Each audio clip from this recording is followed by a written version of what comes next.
Just bring some other breaking news in the last half hour. Just hearing a top US Republican and some of his aides have been shot during baseball practice. This is in Virginia, on the outskirts of Washington, D.C.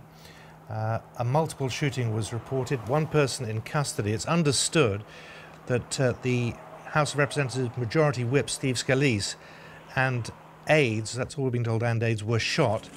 Apparently he was shot in the hip. It's not thought to be life-threatening.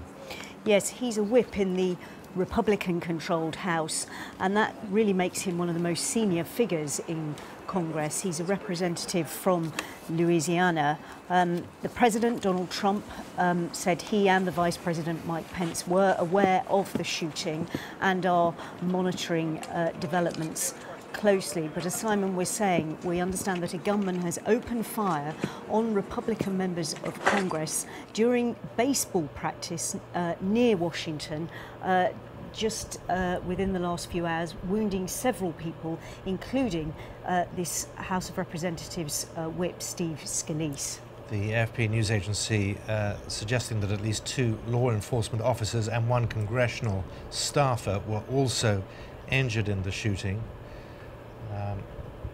We understand that the incident took place as politicians were practicing for a baseball game against Democrats. It was Republican politicians against Democratic politicians. Witnesses say that the man who opened fire was armed with a rifle and fired what's understood to be 50 to 100 bullets.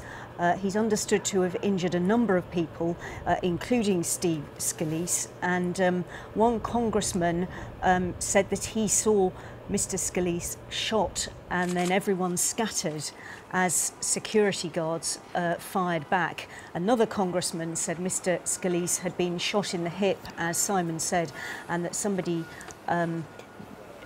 used a belt as a tourniquet to stop the bleeding. Police have got a suspect in custody.